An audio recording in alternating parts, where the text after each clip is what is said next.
Madam, ಈಗ ಇದೆಲ್ಲ ಬೆಳವಣಿಗೆ ನೋಡ್ತಾ ಇದ್ರೆ ಸರ್ಕಾರಕ್ಕೆ ಡ್ಯಾಮೇಜ್ ಆಗ್ತಿದೆ. ಅದನ್ನ ಸತೀಶ್ ಜಾರಕಿಹೊಳಿ ಒಪ್ಕೊಂಡಿದ್ದಾರೆ, ಹಲವು ನಾಯಕರು ಅವರೇ ಹೇಳ್ತಾ ಇದ್ದಾರೆ. ಹಾಗಾಗಿನೇ ಇದು ನೆಗೆಟಿವ್ ಬಿಲ್ಡ್ ಆಗ್ತಿದೆಯಾ ಅಂತ ಸರ್ಕಾರಕ್ಕೆ ಜನರ ಅಭಿಪ್ರಾಯ. ಪ್ರಭು, ನನಗೆ ಒಂದು ಗಾದೆ ನೆನಪಡ್ತಾ ಇದೆ. ನಮ್ಮ ಕಾಂಗ್ರೆಸ್ ವಕ್ತಾರ ಮಾತಾಡಿದಾಗ, ನಮ್ಮ ಊರ್ ಕಡೆ ಯಾರಾದ್ರೂ ನಿಮ್ಮ ಹೆಸರೇನು ಅಂತ ಹೇಳಿದ್ರೆ ಒಬ್ಬ ಮುಂಡಾಸ್ 30 ಮುಳ ಇದೆ ಅಂತ ಹೇಳಿದಂತೆ. ಇವರಿಗೆ ನಾವು ಇಷ್ಟು ಕೇಳ್ತಾ ಇದ್ವಿ. ದಾವೋಸಿಗೆ ಮಾನ್ಯ ಸಿದ್ದರಾಮಯ್ಯನವರು ಈ ಕುರ್ಚಿ ಕಾದಾಟ ಇದೆ, DCM ಅವರು ಯಾಕೆ ಹೋಗಿಲ್ಲ ಶೃಂಗಸಭೆಗೆ ಅಂತ ಕೇಳಿದ್ರೆ ಅವ್ರು ಬೇರೆನೇ ಸಿಟಿ ರವಿ ಬಗ್ಗೆ ಮಾತಾಡ್ತಾರೆ, ಶೋಭಾ ಕರಂದ್ಲಾಜೆ ಬಗ್ಗೆ ಮಾತಾಡ್ತಾರೆ. ಜನ ನೋಡ್ತಿದ್ದಾರೆ. ಒಂದು ಆಡಳಿತ ಪಕ್ಷದ ವಕ್ತಾರ ನಾವು ಕೇಳುವ ಪ್ರಶ್ನೆಗೆ ಅವ್ರ ಹತ್ರ ಉತ್ತರ ಇಲ್ಲ. ಉತ್ತರ ಆದ್ರೂ ಪಾಪ ಹೆಂಗ್ ಕೊಡ್ತಾರೆ ಬಿಡಿ, ಅದು ಬೇರೆ ವಿಷಯ. ನಾನು ಹೇಳೋದು, ಕಳೆದ ಒಂದು ವರ್ಷದಿಂದ ಈ ಕುರ್ಚಿ ಕದನದ ಬಗ್ಗೆ ನಾವು ಎಷ್ಟು ಡಿಬೇಟ್ ಮಾಡಿರ್ಬೋದು ಪ್ರಭು. ಬರೀ ಕುರ್ಚಿ ಕದನ, ಇವರ ಒಂದು ಪಕ್ಷದ ಒಳಗಿನ ಕೆಸರೆರ ಚಾಟ. ಇವ್ರ ಬ್ರೇಕ್ಫಾಸ್ಟ್ ಮೀಟಿಂಗ್ ಮಾಡಕ್ಕೆ ವೇಣುಗೋಪಾಲ್ ಬಂದು ಹೇಳ್ಬೇಕು. ಈ ತರದ ಮಾತುಗಳು, ಈ ತರದ ಡಿಬೇಟ್ಗಳು ನಾವು ಮಾಡ್ತೀವಿ ಹೊರತು ರಾಜ್ಯದ ಪರಿಸ್ಥಿತಿ ಏನಾಗಿದೆ. ರೈತರ ಬಗ್ಗೆ ಮಾತಾಡ್ತಾರೆ ಇವರು. 4,000 ನಾವು ಕೊಡ್ತಾ ಇದ್ದ ದುಡ್ಡನ್ನ ಸ್ಟಾಪ್ ಮಾಡಿದಂತ ಪಾಪಿಗಳಂತ ಹೇಳಿದ್ರೆ ತಪ್ಪಾಗ್ಲಾರ್ದು. 4,000 ರೂಪಾಯಿ ಕೊಡ್ತಾ ಇದ್ದದ್ದು ಸ್ಟಾಪ್ ಮಾಡಿದ್ದಾರೆ. ರೈತರ ಮಕ್ಕಳಿಗೆ ಅಂತ ಸ್ಕಾಲರ್ಶಿಪ್ ಕೊಡ್ಬೇಕಾಗಿರೋದ ವಿದ್ಯಾನಿಧಿನ ಸ್ಟಾಪ್ ಮಾಡಿದ್ದಾರೆ. ರೈತರ ಬಗ್ಗೆ ಮಾತಾಡ್ತಾರೆ ಇವರು. ಒಂದು ನೋಡಿ, ನಾನು ಹೇಳಿದಿಷ್ಟು ನೀರಾವರಿ ಬಗ್ಗೆ ಮಾತಾಡ್ತಾರೆ. ಇಷ್ಟು ಪ್ರತಿ ಒಂದು ಚರ್ಚೆಯಲ್ಲಿ ಮಾತು ಬರುತ್ತಾ 5,900 ಭದ್ರಾ ಮೇಲ್ದಂಡೆ ಅಂತ. ಜನರಿಗೆ, ನಾನು ವೀಕ್ಷಕರಿಗೆ ಒಂದು ಡೀಟೇಲ್ ಕೊಡಲೇಬೇಕು. ಒಂದು ಯಾವುದೇ ಒಂದು ಪ್ರಾಜೆಕ್ಟ್ ರಾಜ್ಯ ಕೇಂದ್ರದಿಂದ ಬಂದಾಗ ಅದಕ್ಕೆ ರಾಜ್ಯದ ಪಾಲು ಅಂತ ಇರುತ್ತೆ. ಡೀಟೇಲ್ಡ್ ರಿಪೋರ್ಟ್ ಅಂತ ಮಾಡಬೇಕು. DPR ನ ರೆಡಿ ಮಾಡಿ ರಾಜ್ಯದ ಪಾಲನ್ನು ಇವರು ಇಟ್ಬಿಟ್ಟು ಕೇಂದ್ರಕ್ಕೆ ಹೋಗಿ ಕೇಳಿದ್ರೆ ಅದಕ್ಕೊಂದು ಅರ್ಥ ಇರುತ್ತೆ. ರಾಜ್ಯದಲ್ಲಿ ಇವರಿಗೆ ಸರ್ಕಾರಿ ಕೆಲಸಕ್ಕೆ ನೋಡಿ ಗ್ರಂಥಪಾಲಕ್ಕೆ ಸ್ಯಾಲರಿ ಕೊಟ್ಟಿಲ್ಲ ಅಂತ ಹೇಳಿ 10 ತಿಂಗಳ ಸ್ಯಾಲರಿ ಕೊಟ್ಟಿಲ್ಲ ಅಂತ ಹೇಳಿ ಸುಸೈಡ್ ಮಾಡ್ಕೊಂಡಿದ್ದಾರೆ. ಒಂದು ನಿಮಿಷ, ಸರ್ಕಾರ ಇದ್ದಾಗ ಪಟಾಕಿ ಹೊಡ್ತಿದ್ದಾರೆ. ಸುಳ್ಳು ಹೇಳ್ಬಾರ್ದು. ನಾನು ಹೇಳೋದೇನ್ ಗೊತ್ತಾ, 5,300 ಕೋಟಿ 2023 ಬಜೆಟ್ ಜನರಿಗೆ ತಪ್ಪು ಸಂದೇಶ ಹೋಗೋದು ಬೇಡ. ನೋಡಿ, ಕೇಂದ್ರ ಸರ್ಕಾರದಿಂದ ಏನ್ ಬೇಕು ಜೊತೆಯಾಗಿ ಹೋಗ್ಕೋಣ, ಯಾರು ಬೇಡ ಅಂತ ಹೇಳಲ್ಲ. ರಾಜ್ಯದ ವಿಷಯ ಬಂದಾಗ ಎಲ್ಲರೂ ಒಗ್ಗಟ್ಟಾಗಿ ಕೇಳೋದ್ರಲ್ಲಿ ತಪ್ಪಿಲ್ಲ. ಆದರೆ ನಮ್ಮ ಸಂಸದರು ಏನ್ ಕೆಲಸ ಮಾಡಿದಾರೆ ಅಂತ ಹೇಳಿ ಇತ್ತೀಚೆಗೆ ನಮ್ಮ ತೇಜಸ್ಸೂರಿ ಅವರು ಕೊಟ್ಟಿದ್ದಾರೆ. ಅದನ್ನ ನೋಡ್ಕೊಳ್ಳಿ, ಗೊತ್ತಾಗುತ್ತೆ. ನಾನು ಹೇಳೋದಿಷ್ಟೇ, ಜನರಿಗೆ ತಪ್ಪೇ ಅಭಿಪ್ರಾಯ ಹೋಗ್ಬಾರ್ದು. ಯಾವುದೇ ಒಂದು ರಾಜ್ಯದ ಕೇಂದ್ರದ ಯಾವುದೇ ಒಂದು ವಿಷಯ ಬಂದಾಗ ರಾಜ್ಯದ ಪಾಲಿಡಬೇಕು. ರಾಜ್ಯದಲ್ಲಿ ಇಲ್ಲಿ ಇತ್ತೀಚೆಗೆ ನಾವು ಡಿಬೇಟ್ ಮಾಡಿದ್ವು ಪ್ರಭು. ನಿಜವಾಗ್ಲೂ ನಾಚಿಕೆ ಆಗುತ್ತೆ. 143 ಜನ ಈ ಯಾರು ಮಶಾನದಲ್ಲಿ ಕೆಲಸ ಮಾಡ್ತಾರಲ್ಲ ಅವರಿಗೆ 10,000 ರೂಪಾಯಿನ ಲಾಸ್ಟ್ ಫೆಬ್ರವರಿಯಿಂದ ಸ್ಯಾಲರಿ ಕೊಟ್ಟಿಲ್ಲ ಅಂತ ನಾನು ಪೇಪರಲ್ಲಿ ಓದಿದೆ. ಇವ್ರು ನೋಡಿದ್ರೆ 10,000 ರೂಪಾಯಿ ಸ್ಯಾಲರಿ ಕೊಟ್ಟಿಲ್ಲ, 43,000 ಕೋಟಿ ಟನಲ್ ಮಾಡಕ್ಕೆ ಕೊಡ್ತೀನಿ. ಈಗಲೇ ಕೊಡ್ತೀನಿ. ಜನರ ಮುಂದೆ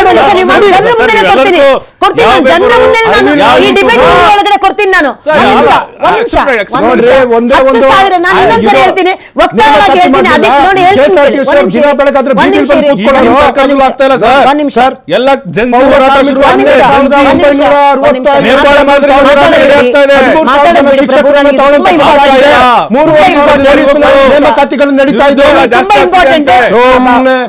ಕಾಂಗ್ರೆಸ್ ವಕ್ತಾರೆ. ಒಂದು ನಿಮಿಷ, ನಾನು ನಿಮ್ಗೆ ಪೇಪರ್ ಕಟ್ಟು ಕೊಡ್ತೀನಿ. ಒಂದು ಮಾತು ಹೇಳ್ತೀನಿ, 143 ಜನರಿಗೆ ಸ್ಮಶಾನದಲ್ಲಿ ಕೆಲಸ ಮಾಡೋರಿಗೆ ಸ್ಯಾಲರಿ ಕೊಟ್ಟಿಲ್ಲ, ಗ್ರಂಥಪಾಲಕಿ 10 ತಿಂಗಳು ಸ್ಯಾಲರಿ ಕೊಟ್ಟಿಲ್ಲ ಅಂತೇಳಿ ಬರ್ದಿಟ್ಬಿಟ್ಟು ಸುಸೈಡ್ ಮಾಡ್ಕೊಂಡ್ರು.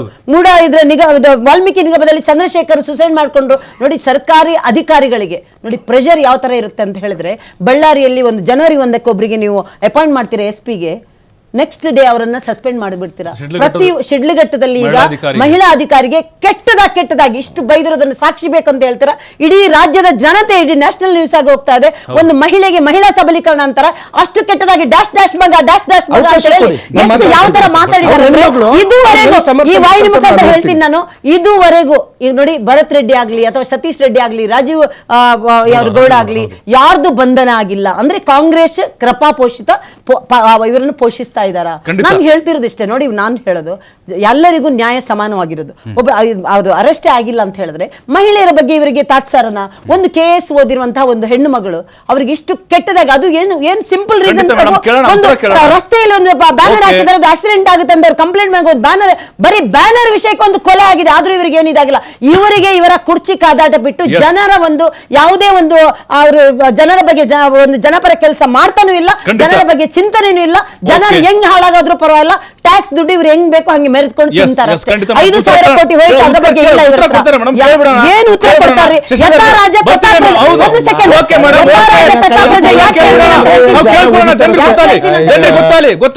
ಈಗ DK ಶಿವಕುಮಾರ್ ಅವರಿಗೆ ಹೈಕಮಾಂಡ್ ಬೆಂಬಲ ಇದ್ದಿದ್ರೆ ಆಲ್ರೆಡಿ CM ಆಗಿಬಿಡ್ತಿದ್ರು ಅಂತ ನನ್ನ ವೈಯಕ್ತಿಕ ಅಭಿಪ್ರಾಯ. ಯಾಕಂದ್ರೆ ಇಷ್ಟು ಸರ್ಕಸ್ ಮಾಡಬೇಕಾದಂತಹ ಪರಿಸ್ಥಿತಿನೇ ಬರ್ತಾ ಇರಲಿಲ್ಲ ಸರ್. ಸೋನಿಯಾ ಗಾಂಧಿ ಅವರು, ಪ್ರಿಯಾಂಕಾ ಗಾಂಧಿ ಅವರು ನನಗೆ ಭಾಳ ಆಪ್ತರು ಅಂತ ಹೇಳ್ತಾರಲ್ವ. ಹಾಗಾಗಿನೇ ಹೈಕಮಾಂಡ್ ಬೆಂಬಲ DK ಶಿವಕುಮಾರ್ ಇದ್ದಂಗೆ ಕಾಣಿಸ್ತಾ ಇಲ್ಲ. ಹೈಕಮಾಂಡ್ ಬೆಂಬಲ ಇಲ್ಲ ಅಂತ ಹೇಳೋದಕ್ಕಾಗಲಿಲ್ಲ. ಯಾಕೆಂದ್ರೆ ಯಾವಾಗಲೂ ಒಬ್ಬ ರಾಜ್ಯದ ಅಧ್ಯಕ್ಷರನ್ನ ಅವರು ಬೆಂಬಲ ಕೊಡದೇ ಇರೋದಕ್ಕೆ ಸಾಧ್ಯನೇ ಇಲ್ಲ. ಯಾಕೆಂದ್ರೆ ಅವರು ತಿಹಾರ್ ಜೈಲಿಂದ ಹೊರಗಡೆ ಬಂದ ನಂತರ ಅವರನ್ನ ರಾಜ್ಯ ಅಧ್ಯಕ್ಷರನ್ನ ಮಾಡಿದ ನಂತರ ಕಾಂಗ್ರೆಸ್ ಒಂದು ರೀತಿಯಾದ ಪುಟಿದೇಳ್ತು.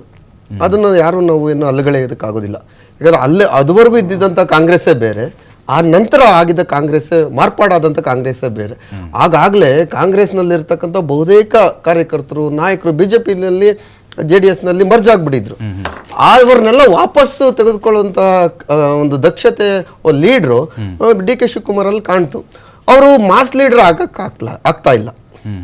ಅಂದ್ರೆ ಎಲ್ಲರನ್ನೂ ಸಂಘಟಿತವಾಗಿ ತಗೊಂಡೋಗೋದಕ್ಕೆ ಒಂದು ಪ್ರೀತಿ ವಿಶ್ವಾಸ ಅಂತ ಏನು ಹೇಳ್ತೀವಲ್ಲ, ಆ ಪ್ರೀತಿ ವಿಶ್ವಾಸವನ್ನ ಗಳಿಸುವಂತಹ ನಾಯಕನಾಗಿ ಹೊರಹೊಮ್ಮಲಿಲ್ಲ. ಆಡಳಿತ ಇದೆ. ಒಕ್ಕಲಿಗ ಮಠಾಧೀಶರದ್ದು ಬೆಂಬಲ ಇದೆ ಸಿಎಂ ಆಗಿ. ಖಂಡಿತ. ಒಕ್ಕಲಿಗ ಸಮುದಾಯದವರು ಇಲ್ವಂತೆ. ನೋಡಿ, ಒಕ್ಕಲಿಗ ಸಮುದಾಯ ಇಲ್ಲದೆ ಇರೋದಕ್ಕೆ ಅವ್ರಿಗೆ ಸಾಕಷ್ಟು 40-45 ಸೀಟ್ ಬಂದಿದೆ. ಈಗಾಗಲೇ 89 ಸೀಟ್ ನಾವೇನು ಇಲ್ಲಿದೆ ಒಕ್ಕಲಿಗರ ಪ್ರಾಬಲ್ಯದ ಹಳೆ ಮೈಸೂರು ಭಾಗದಲ್ಲಿ ಸುಮಾರು 40-45 ಸೀಟ್ ಬಂದಿದೆ. ಹಾಗಂತ ಅಲ್ಗಳೆಯೋದಕ್ಕಾಗೋದಿಲ್ಲ. ಈ ಸರಿ DK ಶಿವಕುಮಾರ್ CM ಆಗ್ತಾರೆ ಅಂತಾನೆ ಅದು ಹೇಳಿದ್ದು. ಅವರೇ ಹೇಳಿದ್ರು, ನನಗೊಂದು ಸರಿ ಪೆನ್ ಕೊಡುವಂತ ಅವಕಾಶ ಕೊಡಿ, ಸೈನ್ ಹಾಕೋ ಅವಕಾಶ ಕೊಡಿ, ನಾನು ಮಾಡ್ತೀನಿ. ನೀವು SM ಕೃಷ್ಣ ಅವರು ಕೊಟ್ಟಿದ್ದೀರಾ, ಕುಮಾರಸ್ವಾಮಿ ಕೊಟ್ಟಿದ್ದೀರಾ, ದೇವೇಗೌಡರು ಕೊಟ್ಟಿದ್ದೀರಾ, ನನಗೂ ಒಂದು ಬಾರಿ ಕೊಡಿ ಅಂತ ಕೇಳಿದ್ರು. ಆಗ ಒಕ್ಕಲಿಗರು ಎಲ್ಲರೂ ಸೇರಿ ಆ ಸ್ಥಾನಗಳನ್ನು ಕೊಟ್ಟಿದ್ದಾರೆ.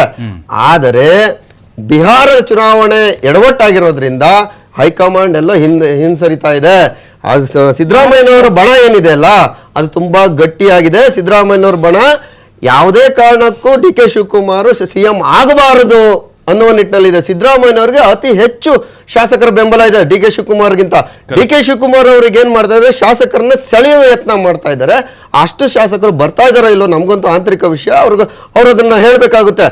ಆದ್ರೆ ನಾವು ಹೇಳೋದೇನಂದ್ರೆ, ನಿಮ್ಮ ಹರಸಾಹಸ ಏನೇ ಇರಲಿ, ನೀವು ಇದರಿಂದ ಏನಾಗುತ್ತೆ ಅಂದ್ರೆ DK ಶಿವಕುಮಾರ್ ಅವರು ಅವರ ವ್ಯಾಪಾರ ವೃದ್ಧಿ ಆಯ್ತು. 1:10 ಆಗಿರ್ಬೋದು, 1:20 ಆಗಿರ್ಬೋದು.